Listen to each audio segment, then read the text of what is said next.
સુરતમાં 11 વર્ષની બાળકી સાથે છેડછાડ કરનાર દુકાનદારનો ક્રાઇમ સીન રિકન્સ્ટ્રક્શન. સુરત શહેરમાં મહિલાઓ અને બાળકીઓની સુરક્ષા અંગે ફરી એકવાર ગંભીર સવાલો ઊભા થયા છે. અમરોલી વિસ્તારમાં બનેલી ઘટના બાદ હવે સચિન જીઆઈડીસી પોલીસ સ્ટેશન હદ વિસ્તારમાં 11 વર્ષની માસૂમ બાળકી સાથે છેડછાડની શરમજનક ઘટના સામે આવી છે. માહિતી મુજબ સચિન કંસાડ રોડ સ્થિત ગોકુલધામ સોસાયટી નજીક આવેલ એક રાશનની દુકાન પર ગુરુવારે સવારે અંદાજે 11 વાગ્યે બાળકી કોલ્ડ ડ્રિંક લેવા ગઈ હતી.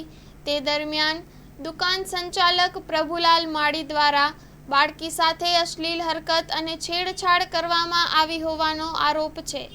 ઘટનાની જાણ થતાં જ સ્થાનિક રહીશો અને પરિવારજનોએ ભારે રોષ વ્યક્ત કર્યો હતો અને બાળકી સાથે સીધા સચિન જીઆઈડીસી પોલીસ સ્ટેશન પહોંચી ફરિયાદ નોંધાવી હતી.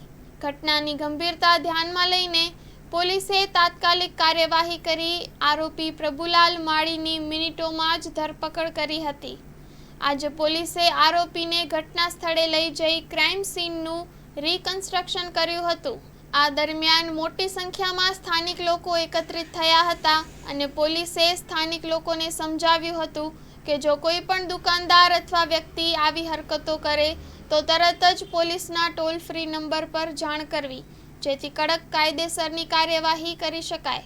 હાલ પોલીસે સમગ્ર મામલે વધુ તપાસ હાથ ધરી છે અને આગળની કાનૂની કાર્યવાહી શરૂ કરી છે. Story report by Bhavesh Trivedi, Surat.